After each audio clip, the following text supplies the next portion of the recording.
So we're gonna go through the 5 mistakes we see all the time, but this is gonna be like a. Is there a microphone over here, or is it just good acoustics? I think it's just good acoustics. Good acoustics. There is a lapel, but I said it's better. You guys can all hear us, okay? Like, I know you can hear him, but. So anyway, we're gonna go through these 5 mistakes we see everybody making before they work with us. We're gonna show you what they are and how to fix them. But it's a small group. We don't need to be a lecture. You know, like if you got questions, then let's bring it up. So when it comes to sales and marketing, is there anything that you want to cover today? That's Your biggest challenge? Yeah. What made you come to this room, and what do you want to go over? Anybody? Bueller? Shoot, I've never had a truly structured marketing plan for my business, and I'd like to just learn more about this. And what's the revenue of the company?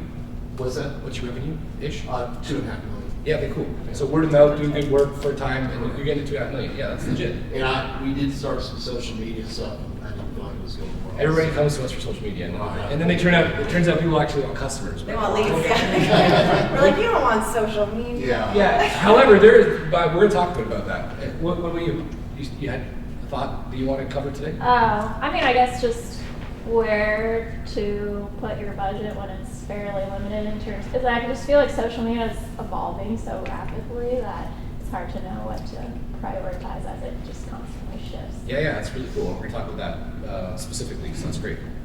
So I'm trying to sell the company. Maintenance. Well, no, but to redo the website. Okay. That it's very antiquated. And I know that so much of it ties in with any kind of everything else digital. Yep. But I'd be some points that I can agree with that. Yeah, that's cool. Yeah. We're going to cover that specifically. Perfect. So my challenge is, debating whether to hire an in-house marketing person. Yeah. Or just, keep doing outsourcing. Sure. Great. And so. Anybody have an in-house marketing coordinator? I am it. Oh, cool. So no, but seriously, like maybe you two can talk afterwards, because we hear a lot of people have this debate whether they should hire a company or hire somebody, and there's pros and cons to both. I think having someone like you, I'm not exactly sure your skill set, can make sure people like us do a good job versus you having to manage us. But to find somebody who's a one-person show that can do content, dev, SEO, design, video, Google Ads, Meta Ads. Tough. It's a unicorn, and if you can do it, you can talk. We're all We're some looking rock for stars. restaurant We're always looking for rock stars. recommendations and recruiting people. Yeah. Yeah, I'm here. Turns out we're actually here to recruit. So anybody looking for a gig? No. Okay. All right. Let's do this. Oh, this is me. Hi, I'm Vanessa McQuaid. I'm VP of Sales at Intrigue. Been there since 2012. I'll just do a quick intro. The Bring It On quote was 12 years ago when Rob was interviewing me, and he asked me how I felt about sales and hitting a quota, and in which case I fully blacked out and apparently said bring it on, which gave him the confidence to hire me for a role that I was very unqualified for. But I'm really glad he did, because it's been like 12 amazing years of being able to work with awesome entrepreneurs like yourselves, and I learned that sales is just having conversations, and I love chatting with people and learning about what they want to do. And then that's my family. So my husband Matt, and then Charlotte and Harrison, so they keep me busy when I'm not doing this. What's up, Sal?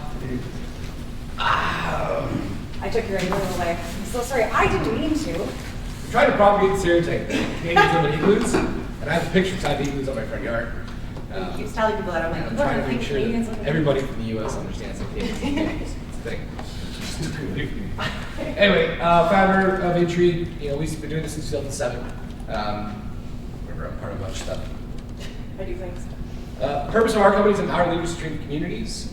Our whole thing is that entrepreneurs are crazy. You're the ones that literally put your house on the line to grow businesses and hire people in the community. Support soccer clubs and local hospitals.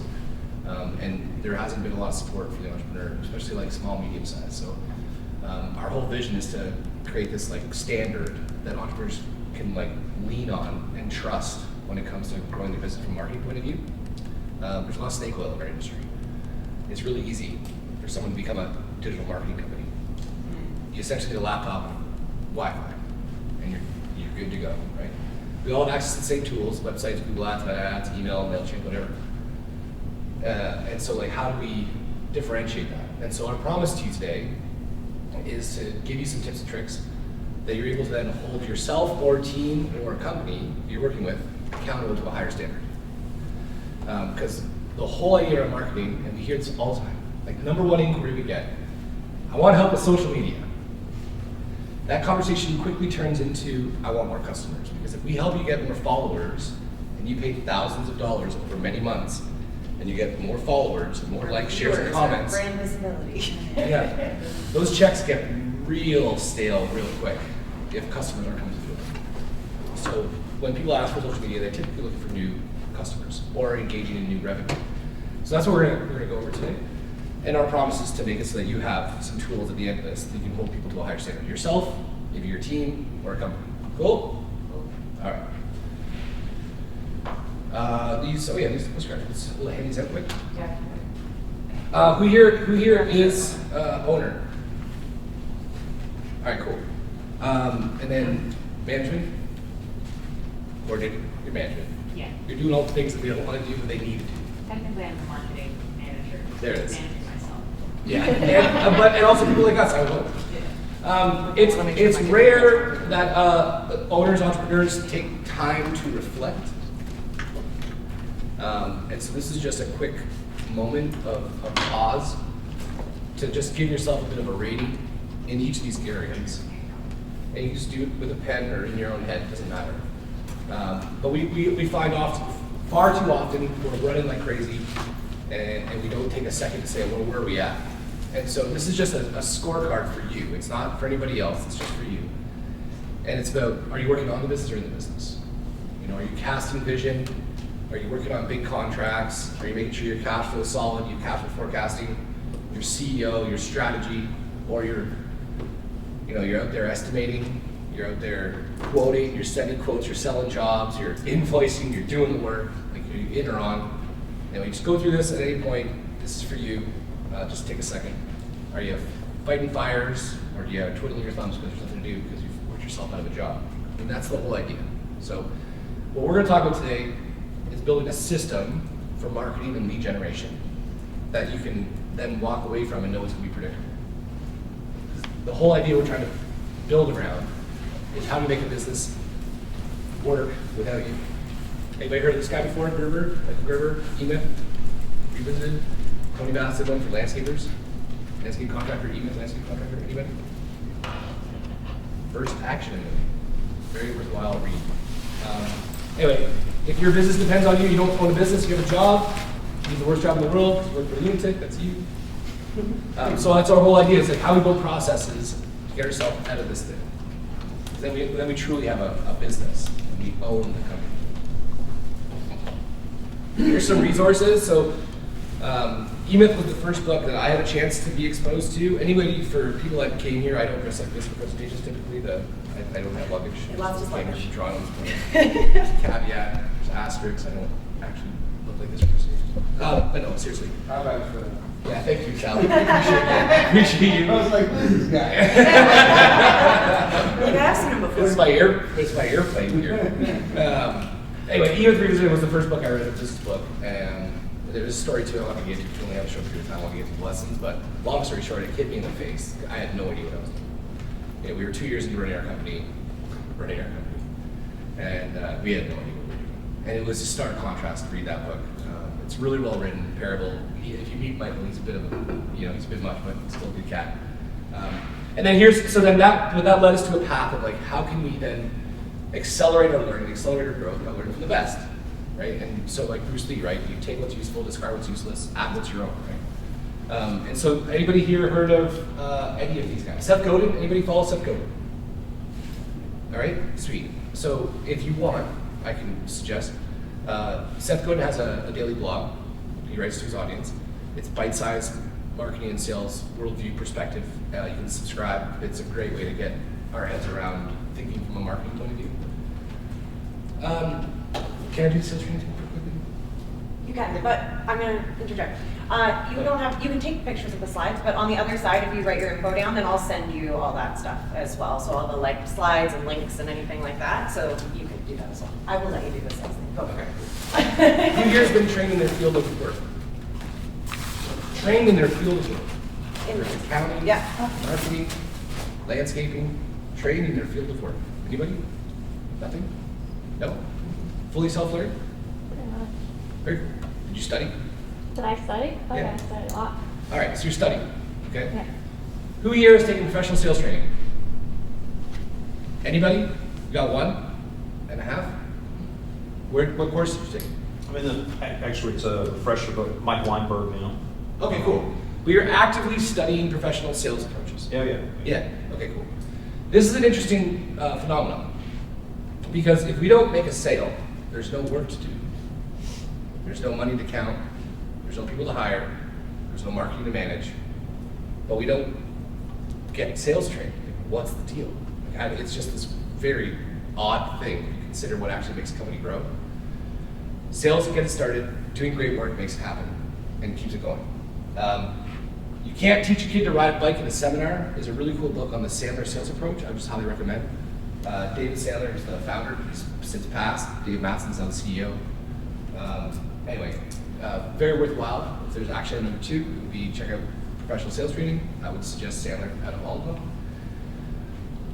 Yeah, I'm not worried about that too much. What happened? We had some stats. Oh, okay, doesn't matter. Long story short, 2024. Softer than 2023, yes? For you guys? Yes, no? Strong? Who had the best year ever in 2024? Oh, the whole room, great. And so what was the cause of that epic success? Probably strategic planning that started a few years ago that really sort of focused on our organizational structure and honestly marketing too. And Thank you. yeah, kind of everything come together. All right, cool. Yeah. So you've been working on it for years. Yeah. And it culminated. What's the staff size? We're up to 20 now. Awesome. And yourself?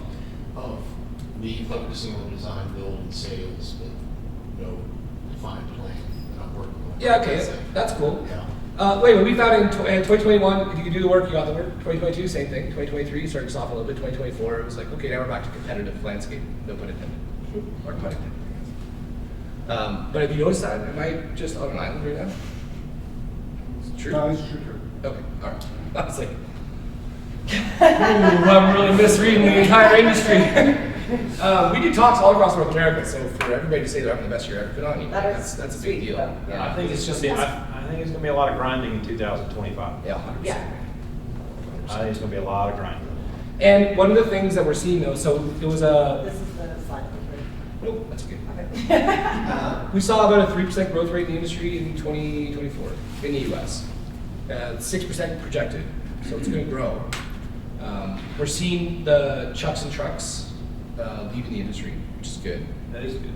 In 2022, of all the leads we generated for landscape companies, 0 job applicants. Nobody looking for a job. 2023, about 10%. 2024, about 20%. So that's an indication that the labor market is starting to become a bit more abundant, meaning that there's people to hire. Do you have a question, Bob? No, you're good? All right. Anyway, so, and it's also an indication of like more competitive, right? When we see people submitting lead forms for jobs, they're like, hey, I'm a subcontractor, I want to do this work. Are you looking for help? You see that start to tick up? That's an indication that it's not going gangbusters like it was 2 years ago. So the wind's maybe not at our back. We probably have a grind year in front of us. Now, still a growth year, but maybe a more competitive year. And so anyway, the stats say 1 out of 4 people will do something with what we share. 1 out of 5 will do something with what we tell you today. 4 out of 5 won't. So I'm just asking the question of which one do you want to But be? you guys are the keeners, so you're probably more than 1 in 5, but that's just the stats. The stats say. The stats say. And the stats also say that one person will kick everybody else's butt. So we're just trying to pose the question of which one you want to be. So there it is. Okay, sweet. We're there. Yeah. All right, great. Thank you.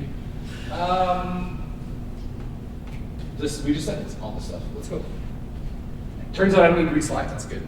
All right. So the 5 mistakes. People are going after the wrong part of the brain. They think business or growth in sales is from new business. There's more opportunity. So revenue model optimization. The third one is, what is it? Oh yeah, talking about you. We'll talk about that in a second. No one here. And then the last one's poor goal or lack of clarity on goals. And then the 5th one's going to be industry benchmarks, which is tough to get. So we have some support. Yeah. So here are the answers, but let's just get into it. Anybody seen this guy, Simon Sinek? Start with Y? Yeah? Yeah, TikToks? Yeah. All right, cool.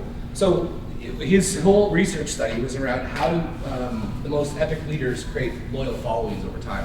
What was it about how they communicated that made people want to follow them?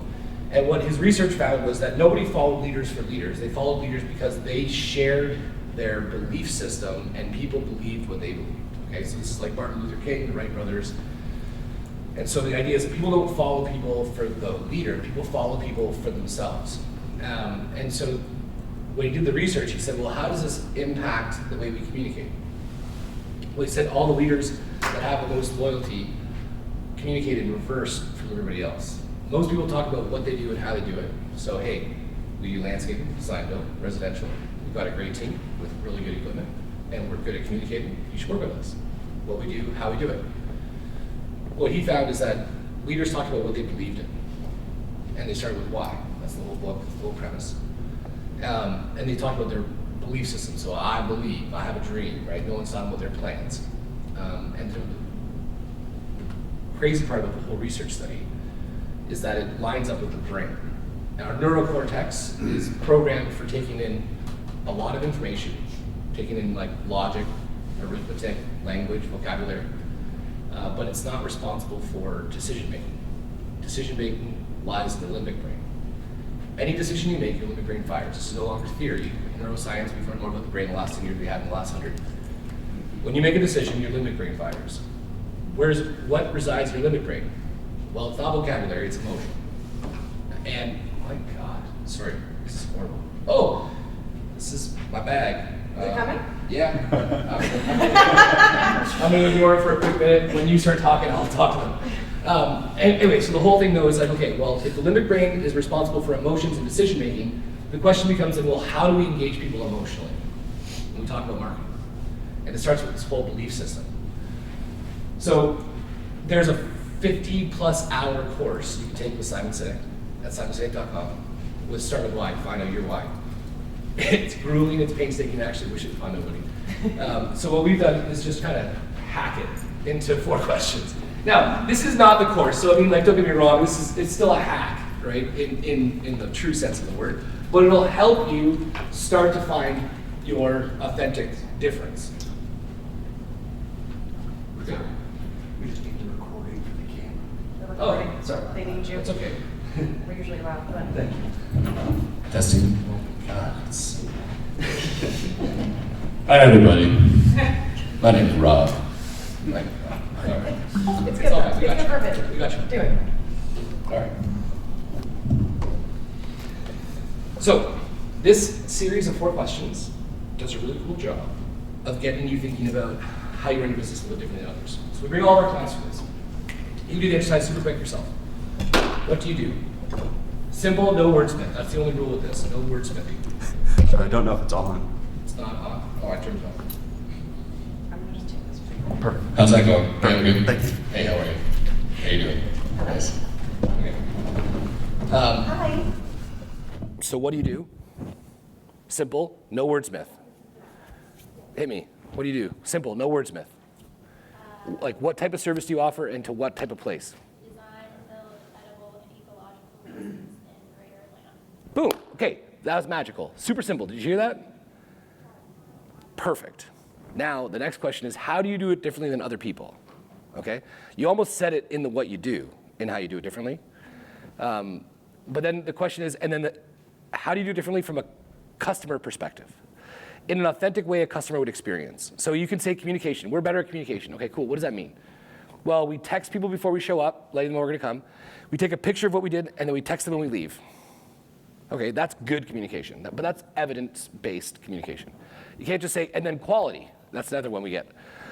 Our quality, whew, we're the best. That's our difference. Okay, cool. What's a customer experience from quality? A warranty is typically a good one, okay? If you stand behind your work, you're gonna put 2 years, 5 years, 10 years, whatever it is.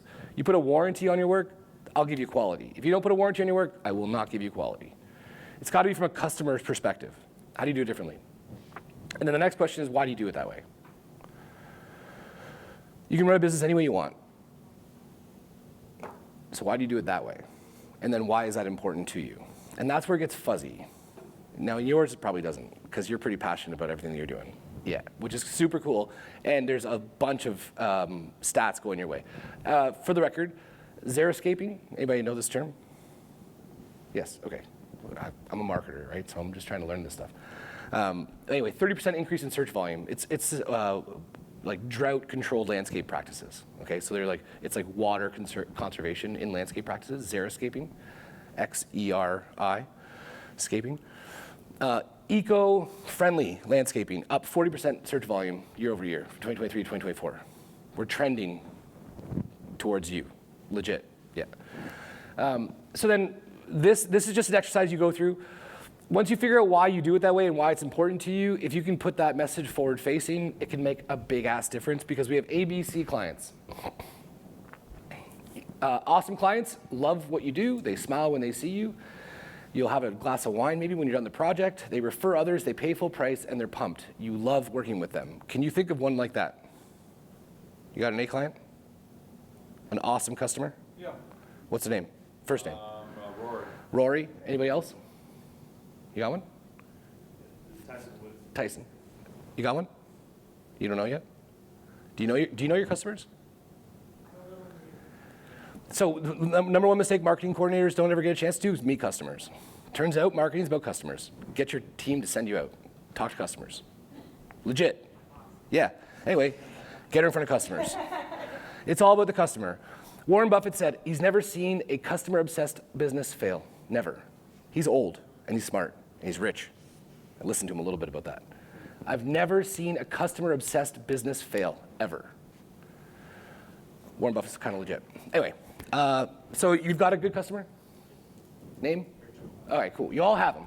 Now there's A clients, awesome people, you love them. B, they're like not quite, but they can become A clients. They're close, not maybe spending as much money, but they're still fun to work with. And then there's C clients, they're complainers.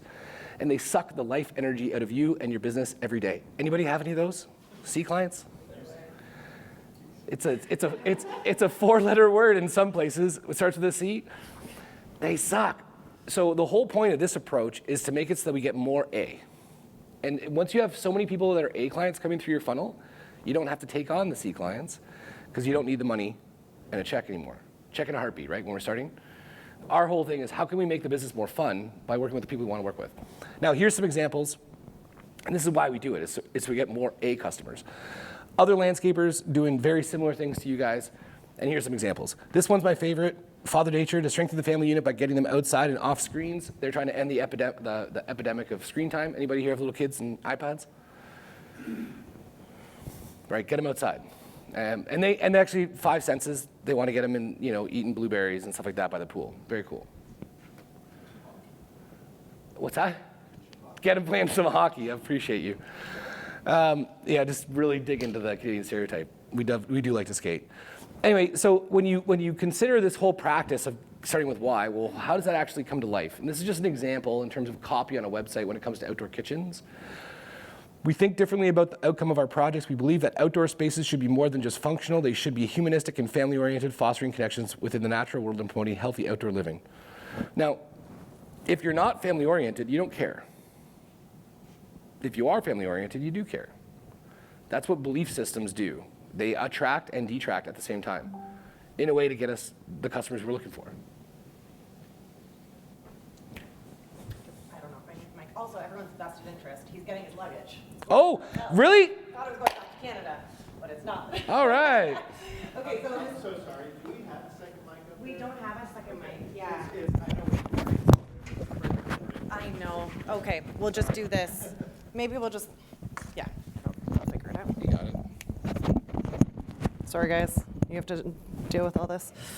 Awesome. So we're going to go through the second problem. So no formal sales or upserve process. So we're here to talk to you about marketing, but really, we've honestly fired clients before because we can't fit, we fill their funnel on the marketing side, but then they don't sell anything. So they're not getting a return on investment. So there has been clients in time that we Oh, I have to be, okay.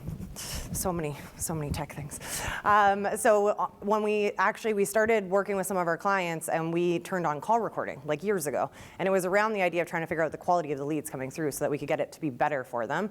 And what we found was this like secondary sales training opportunity because like phone calls weren't getting picked up, or there'd be like someone answering the phone like, hello? And be like, hi, is this XYZ landscape company? Or phone calls, like there was no voicemail for people to leave a voicemail, like very simple things that were getting missed. And it wasn't just this one client. We rolled it out for all of our clients and like quickly discovered that it was a problem across the board.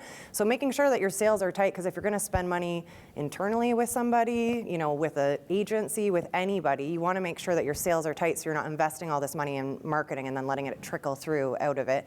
And if budgets are tight and you're trying to make it go the furthest, making sure the sales side is super tight is important. Who is their main salesperson here? Yeah?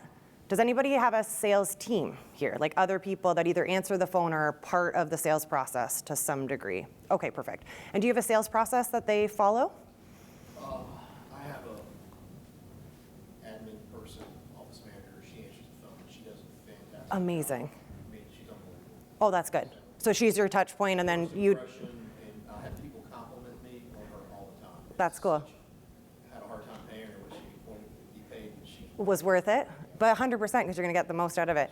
Yeah, when we do full workshops, we did this in California. We got everyone to like secret shop each other if they weren't their like main salesperson and call offices, and like some people had great people answering their phone like that, which was a huge win. And some people did. And some people didn't. I was trying to be the positive side.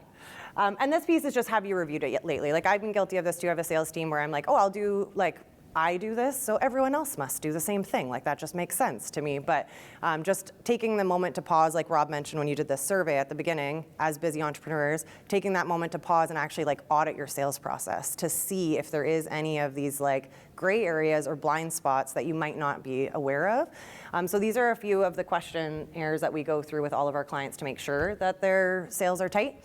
So there's a phone call audit, and then there's, again, I'll send this out to you after too, so don't worry about it. But the phone call piece is quite simple, but like, is someone answering the phone all the time? We have a client that we do all their call recordings and realize like 80% of the phone calls that are coming through are no one's picking them up. So they're paying for leads that no one's getting, right? That's not unusual. No. Like half the calls in the industry aren't being answered right now. Yeah. Some people say, what's your biggest difference? Like, we pick up the phone. Yeah. That is. Is it being answered with a friendly voice? Are they collecting information? The other thing, listening to many of these recordings and transcripts, people will be like, oh, thanks for contacting us. Go to our website, fill in the form, and submit your images. You're just like giving someone homework. Who likes homework? Nobody. And then you are releasing the lead with no information on them. So you have no way of contacting them, right? So they're like small things where it's like if you gather all their information just to make sure that if the call is dropped or that you're not leaving them with homework to do. And then are they asking open-ended questions to build trust with that client? Are they gathering the right info to be able to help with the sales process? So there's some extra information here. Is the phone number easily accessible on the website? Again, sometimes this is an oversight that happens. And then on the form submission side, and you can do this right now, like pull up your website on your phone, and is it easy to find your phone number, and is there a form on your website?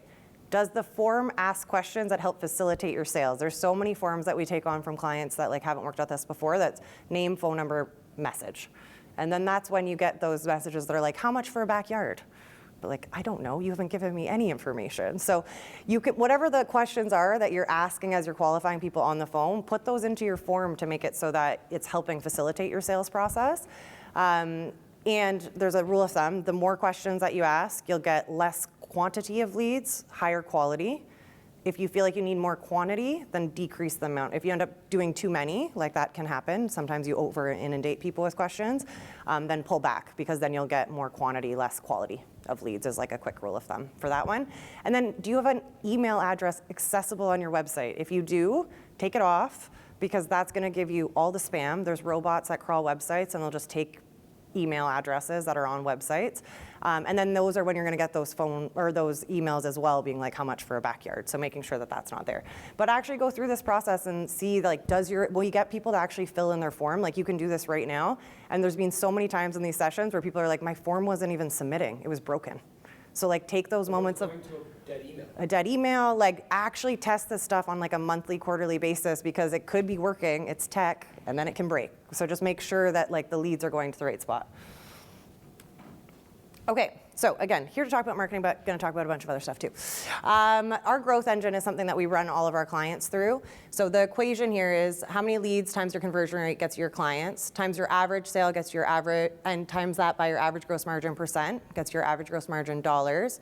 How many times are they buying from you annually, and then how long are they a client for, will get you your average lifetime value of leads in gross margin dollars. Does anyone know the difference between the black and the orange numbers here?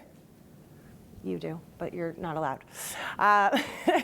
Orange are the results. The black are the anchors, the things that you can pull. So when I go through this equation, just try to think of like, again, you don't have to leave here and try to tackle everything all at once, but if there's one of these levers that you're looking at, you're like, I can pull this one, it'll make a big impact on your bottom line. I'm just gonna show you a quick example. So say, lucky landscape. This is simplified for the example, but you get it. People don't necessarily buy the exact same amount every year, but I'll run you through that.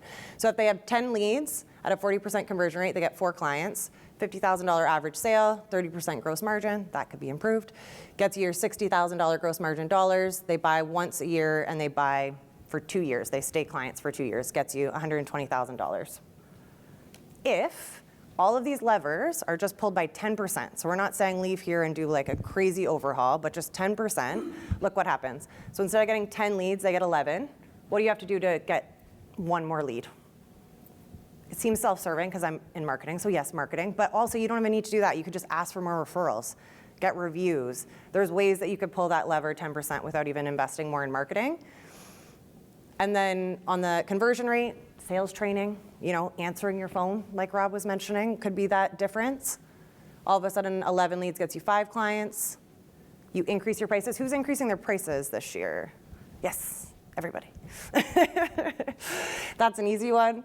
Increase your gross margin, so productivity. Do you have, complementary competitors that you guys could have better like buying power? Is there ways that you can improve your gross margin? All of a sudden, 11 leads gets you $90,750. How do you get them to buy from you more? This is another gap in the sales and marketing process. How do you get your current clients to buy from you more? And there's more value that you probably have. So many of our clients come to us and they say, like, people know I do like property maintenance, but then I'm there doing property maintenance and they have somebody come in and do like design build. Like people get tunnel vision and they don't necessarily know. It seems so obvious. You're like, obviously we offer all this stuff, but they don't see that, right? So making sure that you're using like even email marketing or like communicating with your clients and letting them know there's like one extra thing that they can do. So it's kind of like, McDonald's, like, do you want fries with that? Like, what's your one extra thing? Planters, seasonal checkups. There's so many things that you can move that pillar from 1 to 1.1. And then 2 to 2.2, customer service training, figuring out, surveying your clients, figuring out where there's gaps so you can keep clients around a little bit longer. All of a sudden, 11 leads gets you $219,000. That's an 83% increase, all just from like that 10%. It just compounds. So like I was mentioning, you don't have to tackle all of this as you leave, but if there's one of these pillars that you could tackle even quarterly for 2025, it could have a huge impact on your bottom line. So marketing is important, but also making sure it's all tight so that you're getting the most out of your marketing dollars. Question. Yes. That slide, Yes. was that prospects or was that client? Prospects. Gotcha. Yeah. So it would be, 11 leads turns into 5 clients eventually, right? So the prospects would be the 11. And then depending on your conversion rate, like how many of those you turn into clients. So, but the calculations come from the people that are actually paying you the money. Yeah. Just ask for, most companies obviously have recurring revenue, so that close rate should be a good bit higher. Yes. Yeah.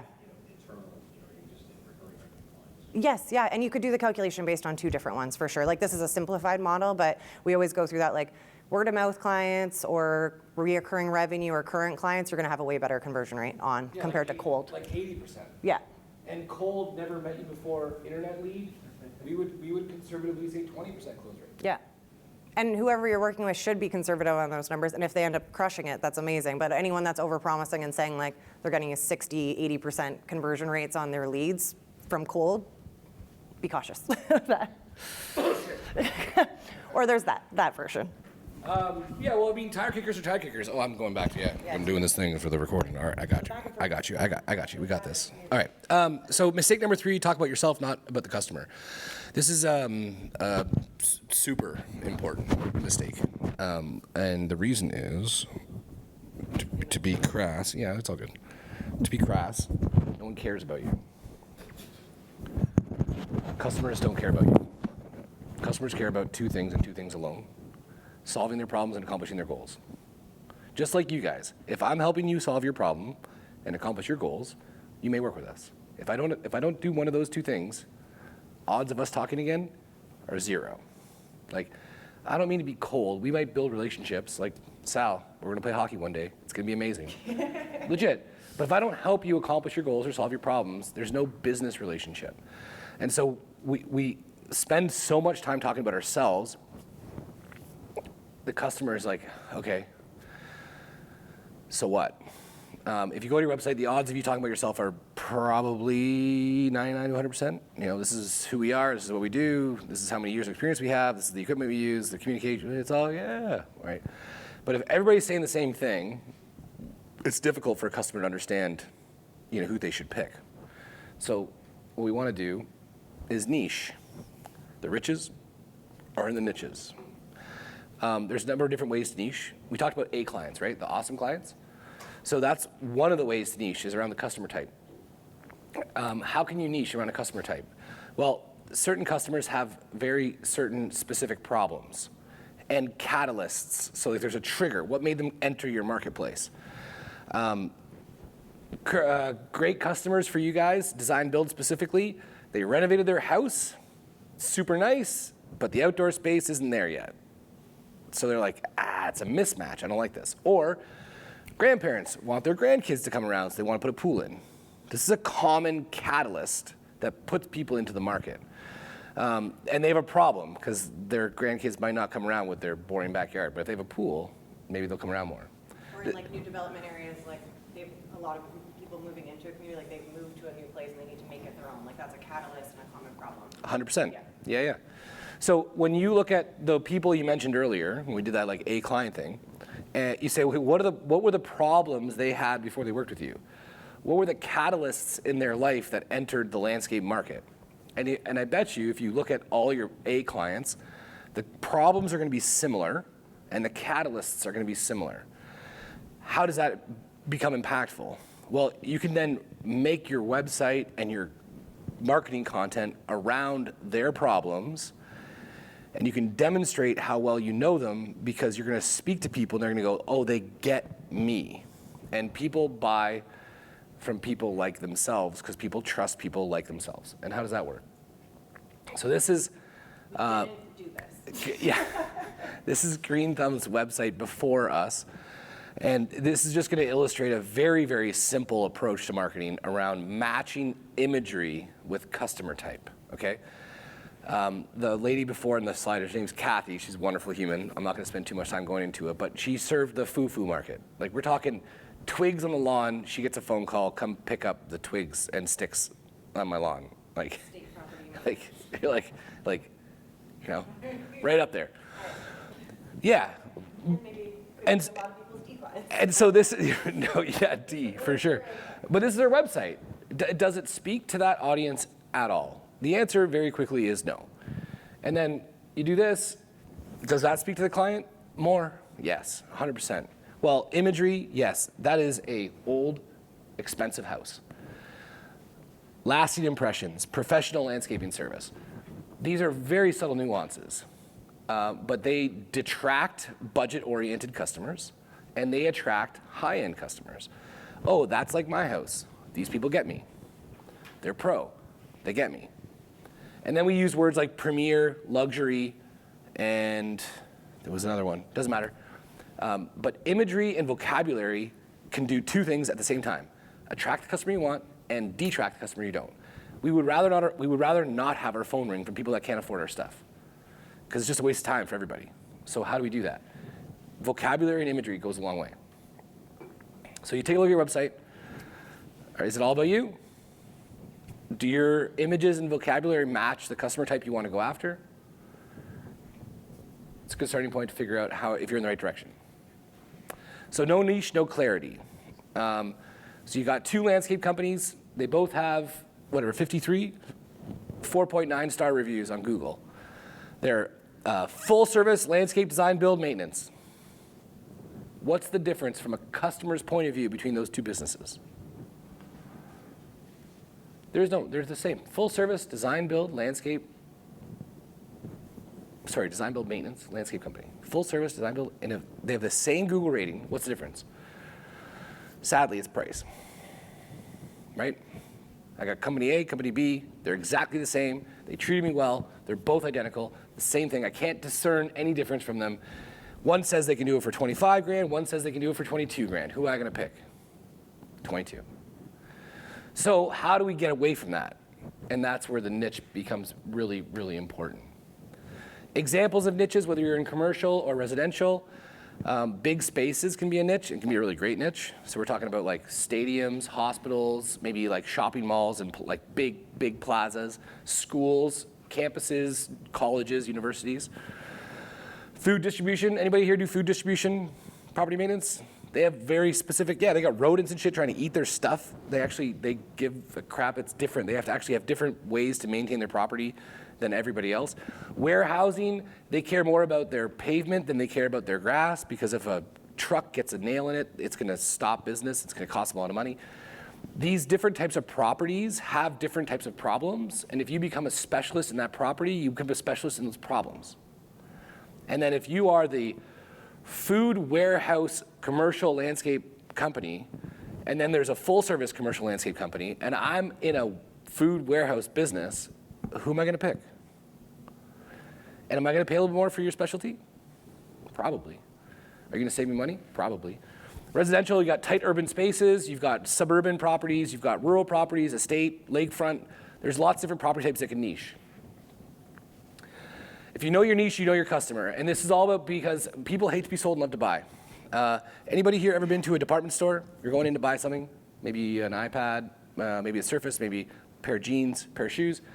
You walk through and a salesperson comes to you and says, "Can I help you?" And we say, just looking. Why?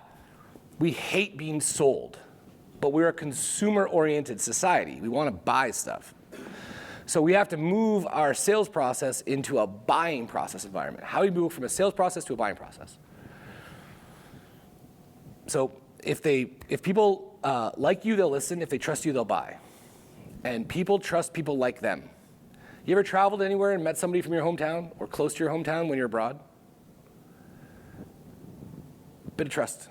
Oh, you grew up where I grew up. I trust you. I don't know why. You could be a serial murderer, but because you grew up where I grew up, I trust you. It's a weird phenomenon.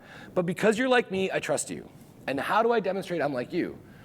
Well, or how do I create trust that I say is like I'm like you? Because if I do this, I say like this. Ready? Watch this one. Trust me.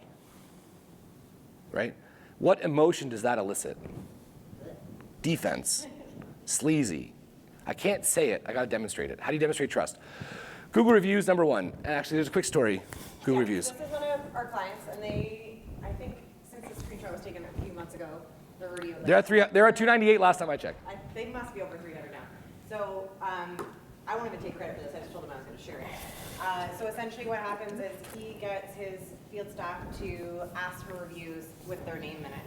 And it encourages them to like do good work and get the reviews, but then on their monthly, he'll give them, any person that has a review with their name in it, he'll give them a $25 gift card attached to it. So at their monthlies, he gives out like stacks of gift cards, makes the people that are speaking with the client actually ask for the reviews. It's rewarding for them, like financially, but also because they're getting all these awesome things, and then it encourages many reviews. And there's also, we can get into all the details. This is great because it's an extension of word of mouth online, but there's also like an SEO play, so the more reviews you get, it'll help you rank on Google. So it's just all a really great strategy. Yeah, it's a big deal. Yeah. 50 reviews, 7 reviews. Who do you pick? Both same star rating. Who do you call first? It's 50. So Google reviews is a big deal, and they're underestimated. And number one reason someone doesn't write you a review after they say they will, they don't know what to write. So they get blocked. They go to do it, they're like, I don't know what to do. I don't know, how do I write this thing? So Two things. Ask them questions that'll prompt responses, and then if they send you a nice note, send it back with a link to your Google review. Would you mind putting this into a Google review? Or write it for them based on your experience and what you think they think, and send it to them being like, would you post this on a Google as a review? Google reviews are a big, big deal. Big, big deal. And then remember, prescription without diagnosis is malpractice. Far too often we see people walking into sales environments with a pre-done slide presentation. Let me show you all about our company. It's a really great company. I'm going to tell you about all our staff and how great we are. And look at this page and this page, and look at this project and this project. No, we got to listen. We got 2 ears, 1 mouth, use accordingly. People forget that that's how we need to be in sales. Professional salespeople collect information and listen. Amateurs talk. We need to be pros. And the whole idea is becoming the choice, not a choice. This is a great example of a guy, Scott Eckley Landscaping. They're in downtown Seattle. They're in Seattle proper. Transforming urban outdoor space with award-winning landscape design in Seattle. Small, tight spaces, they know how to do it. This versus full-service design, build, maintenance. Who do you call if you live in downtown Seattle? Turns out, he's got some price control. Margins are better. He's not competing with full service. Big deal. Oh, yeah.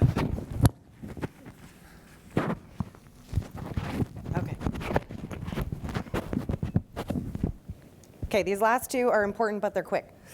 So the problem number 4, no goal or ROI clarity. Who in the room has a marketing goal? Put your hand up if you do. Yeah? Do you mind sharing what it is? A goal. Like, do you have a goal? Yeah. Not at my new company. Okay, yeah, no, that's fair, yeah. You put your hand up over here? Oh, okay. Goal. Anyone has a marketing goal? I know. I'm like, am I really emphasizing it right now? I think. So this is common. Like, you're not alone in that. I ask this question all the time. Most people don't put their hands up, and if they do, he's like waiting, yeah.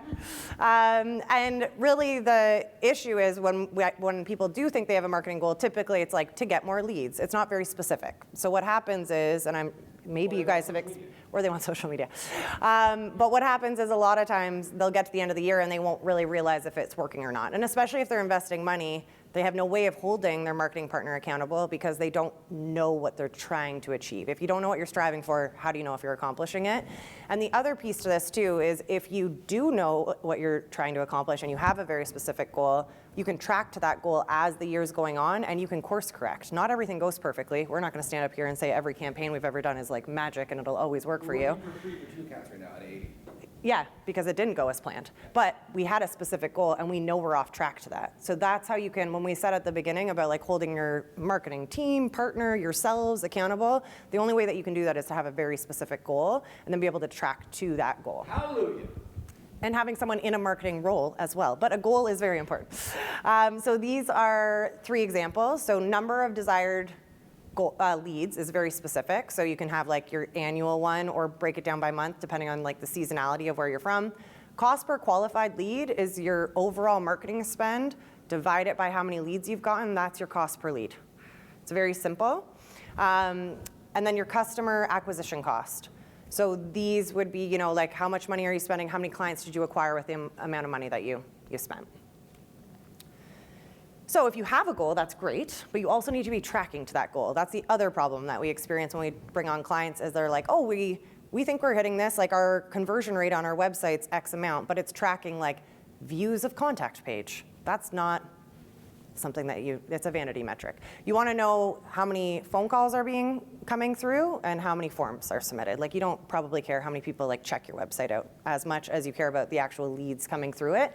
So making sure that you have at least Google Analytics, which is a free tool, GA4. If you have a website, if you have a web developer, anybody can set this up for you. And then the next step is to make sure that they have the goal set up for you so that they're tracking phone calls and tracking form submissions. Most people have Google Analytics. Most people don't have their goals set up properly. So there's no way of knowing if you're like tracking to that. By most, she means 10 out of 10 people that Yeah, he's always like the extreme version of me. This tool is mind-blowing. Nobody takes us up on this offer, but if you would like to have access, it's a paid tool, but we're giving it away. I'll just set this up for you so you can trial it.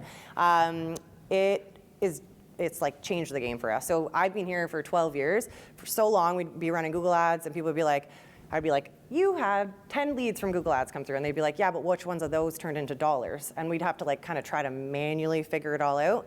This is a tool, our sales and lead tracking tool, and it allows you to see exactly what the lead is, where it came from, and then you can start putting, is it quotable, not quotable? What did you quote for it? What was the sales value? And you can start tying your exact like ad spend, your marketing dollars to what the outcome is. And that's really where you can start connecting. Because everyone always said that before, like I'm spending money in marketing, but I don't know, some of it's working, some of it's not, but I don't know what. This takes out all of that and just creates the transparency that you need. So this is a screenshot from one of our clients. They have a sales value of 117 from 237 quoted. So they can really start seeing it. And what's nice is that we can see like exactly when that lead came through. Was it a phone call? That's where the transcripts come from. Again, kind of leads into like the sales training side of things as well. But then you can say it's quotable. How much did they quote for? Did it close? What the name was? And then what Google ad campaign it came from. The other part is that we can start seeing, you know, what's working really well, put more money into that and pull money back from things that aren't working well for you. These are just, again, more specific examples. This was a lead that came through, and it was from a landscape design ad group from their Google Ads campaign. So this is my email. If you guys want this, just email me. For free, 90 days, no strings. Oh, sorry, I'll leave that up, but I'll email you after if you write your stuff down too. Yeah, and if you just say yes, you want it on the end of the card, we'll set it up for you for free. Yeah. Legit, no strings attached. Here you go. Okay, cool. Last one. No industry benchmarks. I need the thing, I guess. Yeah. Yep. Anybody here seen Peaky Blinders? Take it away. Anybody Peaky Blinders? Anybody see? Yeah, epic show, right? Not relevant. It's not relevant, but Tom Hardy's epic in that show. And if you don't know, you don't effing know. So industry benchmarks are a big deal because it helps us understand how we're doing relative to our peers. If we're sitting there saying, I need more, but we're in the top 1% of marketing performance and that you're grinding for more results, it could be a lot of wasted money and energy. And you could be like, I'm great, but you're in the bottom 10% of marketing performance and you're like, you could be doing a lot better with a little bit of money. So how do we understand what is working and what's not? Yeah, it's all good. Here, this is just from 2024, okay? So if you're in any of these lines of business, this is what we saw. Marketing done right, okay? So you have some start with why. You have a website that's built for conversion rate optimization. One of the things that we need to talk about, and you asked about this earlier, when it comes to where you spend your money, the first thing is you need a website that converts. What is a website that converts? Well, it's built properly, meaning that it loads fast. It's got good imagery that matches your A client. It's got good vocabulary that matches your A client. And it has calls to action that say request a quote or book a consultation or something to that effect without having to scroll. That's a website that needs to happen. And if you want more examples of that, we can send them to you, or you can just come talk to us. We'll show you a bunch. If you do that, then you can expect to see this type of cost per lead, okay? Cost per lead, that means somebody inquires, doesn't mean that they're good, and then we usually see 3 to 1. So for every lead, or for every 3 leads, we see a qualified lead. So somebody's like, hey, can you build me a sandbox? You're like, I don't build sandboxes. You're like, all right, cool. That doesn't count. They're like, hey, I want to get a backyard reno. I want an outdoor kitchen with some fire features. Like, that's a qualified lead. And they've got the budget to do what you do. So here's some examples, and you can see that there is actually a bit of a economics to this approach. The higher value the job, the more expensive the lead. Because there's less people and more people are competing for it. It's just more expensive. Yeah, typically. You can't. Retaining walls is like. Well, and retaining walls is a magic wand. Anybody here do retaining walls? Of course, you're in design build. People actually look for retaining walls when they're doing renos, like backyard renos. But they look for a retaining wall company. That's what they need first. And that's what they think they need a company to come do. It's a big one, and a lot of people don't compete on it, so don't tell anybody. We've been telling people, so this might go up. But Yeah, it might go up. the sweet spot where We don't talk to that many people. But it's searched frequently. It's like this. All right, go to the next one, and we'll get through this. So there we go. Definition of leads. I already talked about this. A lead is someone who inquires. A quotable lead is somebody who has money and wants what you do. And then customer acquisition cost is how much money you spend to get a customer. This is a quick example to understand how sales and marketing actually impacts profitability. Cost per lead, $350.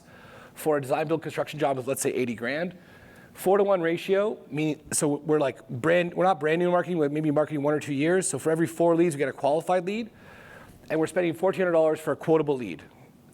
Out of 4 qualified leads, we get a customer. So we're spending $5,600 to buy a customer. That's customer acquisition cost. Now, let's say I'm running 35% gross margin. 35% gross margin is decent, but it's not good, for the record. 40% is good. 45 is great. 50 is like, you should be talking to people about how you do 50% gross margin. Seriously. If you're sitting at minus 30%, you've got a problem. You're not charging enough money, or you're spending too much time doing the work. This generates $22,000 of profit when you take the gross margin minus your acquisition cost. Same situation, you can pump through it. We get more effective and more efficient with our marketing costs. Now we're at $300 cost per lead, and we get from 4-to-1 to 3-to-1. So we're more qualified, better imagery, better vocabulary, we're attracting the right customer. We're alienating customers that don't want what we do, so they don't call us. Now we get $900 cost per quotable lead. We get 3-to-1, we get some sales training, we're learning how to convert better. Now we got $2,700 customer acquisition cost. We're getting more effective, we're pricing better, we are increasing our price because we have a niche. So now our gross margin is 40%. And now we're making 29 grand off the same project. Profitability can grow without having to hire or grow your team if we're more efficient with the way that we do our work. More efficient with how we onboard customers, more efficient how we do the work, more efficient how we close.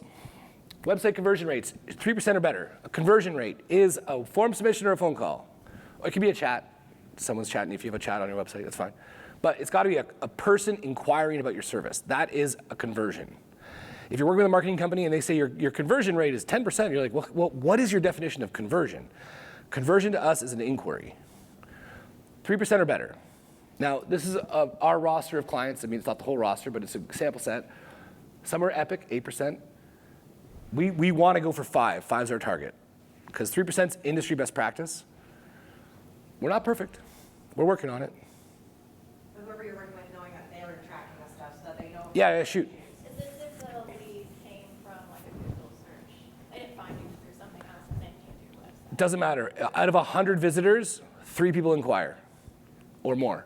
Out of 100 visitors. Food recipe, story, quick. Oh, yeah. But you also want to make sure it's quality of people coming through. So like a conversion rate would be really low on somebody who has like a bunch of traffic coming through to their website. One of our clients was posting like recipes all the time. So they had all this traffic coming through, but it was making their conversion rate plummet because like nobody was looking for a landscaper. So they were ranking for like barbecue rib recipe. It was like not Now, and what's really important with search engine optimization, okay, SEO, there's a whole bunch of keywords that are important. There's a whole bunch of authority and backlinking that's important. But one of the things people often forget is user metrics are important to Google. Google measures how people use your website. If they see your website converts at a 5% clip, meaning 5 out of 100 visitors inquire, they know you're a good website around your domain. Because people submit your form. What's that? low bouncer, like they're not like. Yeah, they're not just looking at your recipe and leading. If you have a conversion rate under 1%, Google thinks your website's crap. If Google doesn't trust you, Google won't show you. So the one thing is to ask whoever is running your website what your conversion rate is and what their definition is of this, because again, this is a way that you can get more of your marketing dollars. So that if you can have a 5% conversion rate, then for 100 people coming to your website, you get 5 leads opposed to just 3 leads. Or 1. Or most people we see around 1 or 2 before. Yeah, next one.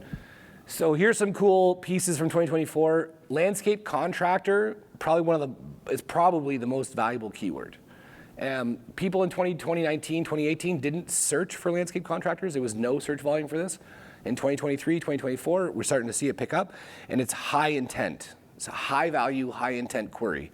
I'm looking for a landscape contractor. It means I don't know who to trust, and I want to find someone to do a big job. Landscaper near me is more property maintenance. Just as a heads up. Marketing budget, 2 to 5%. 2% is like starting foundation lane. 5% is like, okay, I want to acquire new customers through a new marketing channel. 2 to 5%, 6, 7%. Like the return on investment for jobs of $80,000 or bigger is massive. You know, to spend 30 grand to get 2 jobs worth 80 grand a piece in 12 months, it makes money. There's a mindset shift, I think, that needs to happen within the industry. And if you guys make it first, you probably beat the crap out of somebody else. Because some people are just like, marketing is a waste of money. It's an expense, not an investment. And when done poorly, it is just that. It's actually a waste. You'd rather just take the money and go on vacation. You start building systems like this, though, and you can make a massive difference. This is a webinar that we're doing on February 19th. It's all around sales and marketing and how it impacts profitability. If you want to come, feel free. You can register using this wonderful QR code, or you can email Vanessa at intreme.ca. We'll also set up that sales lead tracking system for you. We've got the postcards out there. Yeah, so fill your information in. The other piece too is we do marketing action plans for our clients. That's always our first step. Essentially, it's an audit of all their marketing. We'll look at everything you're doing and let you know if it's working well or if it's not.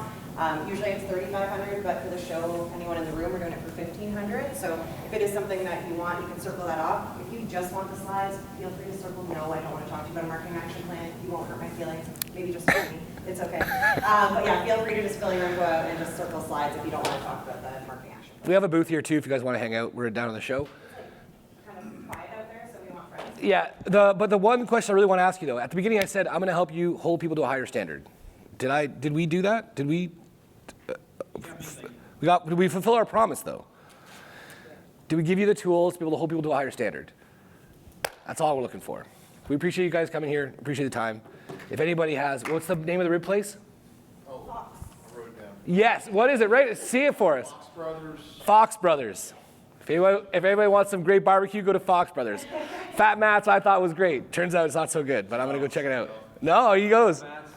All right. So Fox Brothers, you vouch? Everybody says the best in Atlanta, but I mean, you gotta go to Texas. Like, there's nothing in Atlanta that's gonna wow you. Are you from Texas? No, but. Oh, okay. Texas got good barbecue. All right. We appreciate you guys. Thank you so much. You're gonna start a fight. Yeah. Let's do this. And you get your clothes. This is all. Oh man, life is good. All in. Yeah. Hey, a quick question. Yeah. Shoot. Just been reading how AI is upending the traditional SEO. Yeah. This is a really good question. Tell me what y'all are seeing. Okay, very cool. So ChatGPT is taking 1 billion page views away from Google.com. In August, September, and October of 2024, Google.com went from 84 billion to 83 billion to 81 billion, 82 billion, 1 billion page views less per month. Where'd those billion page views go?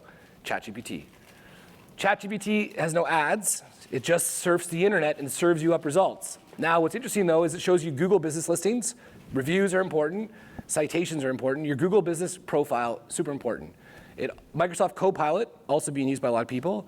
Bing business listings, very important. And also being on aggregator sites. So like, there's like landscaperpros.com, and it's like the top 5 landscapers in Idaho and top 10 landscapers in Atlanta. Being on those websites, they source it all. So what I would recommend you do is go, who here uses ChatGPT? Okay. You're going to put your hand up tomorrow. Who uses, what? Use it for writing. It's fantastic. We can teach you how to prompt. Prompt engineering is a big deal. Yeah, big deal. Anyway, who has it on their phone? Okay. Use it for search. Search you. Look, top quality landscape companies, your area. Okay? See what it shows up. If you're using a paid for version, it'll show you the source. The sources are usually like 3 to 4 websites. It's usually like the site of the company and aggregator sites. How do you get on the aggregator sites? Usually it's Google reviews or submitting articles. It's a big deal. More and more people are using ChatGPT for search, and it's happening. Like it's just. So if you're working on ranking on Google, it's going to help you rank in. In ChatGPT. Yeah. Can you train ChatGPT to like prioritize you? Yes. 100%. But you can only train your own instance. If you want ChatGPT to love you from other people, you got to get Google to love you. If Google trusts you, and the reviews and all that. yeah. Because your ChatGPT basically picks up on your algorithm and your Yeah. basically yourself, right? 100%. Yeah, and then it takes over your life and Cyberdyne. Anybody seen Terminator? Different topic. We're starting, right? This is the thing? Anyway. Yeah, we're coming. We're close. Anything else, though? Questions? Do we get what you're looking for? Website, SEO? Oh, yeah. So for the record, if you're on limited budget, website, muy importante. That's the first one. The second one is search. Okay? Marketing 101, be where your customers are. Like if I could only imagine being in a room full of landscapers, that's where I would want to be, you know? Speaking about marketing. Right? Marketing 101 is... That was way too funny. Marketing 101, though, is be where your customers are. And if they know you, they'll call you. If they don't know you, you need to be found when they search. That's the first one. Then you can go up from there. But if you're looking at limited budgets, website and search, organic. In the US, there's 4 ways to be found on search. There's local service ads or Google Guarantee. Anybody signed up for LSAs? Okay, if you haven't, sign up for them. Yeah, they're awesome. It's a bit of a B to get them started because you got to go through background checks and submit a whole bunch of paperwork. But once you do, you can kick people's butts. LSAs, then you've got Google Ads, then you've got Google Maps, and then you've got organic rankings. We have a program called Own the SERP, Own the Search Engine Result Page. How do you dominate all 4 areas? It takes time. It doesn't happen overnight. You can generate leads in the first year, but if you lay foundation and start thinking about marketing in a 3 to 5 year view, no one does. You'll kill them. People overestimate what they can do in a day and underestimate what they can do in a year. People overestimate what they can do in a year, underestimate what they can do in 5. You start taking a 5-year outlook on how you want to build a business, you'll beat up a lot of people. And we'd be pumped to help you. But the long-term view, it wins. Any other questions? We'll get there. You good? All right, rock and roll. Fill your cards. Give us some feedback. We appreciate it. Thank you, guys.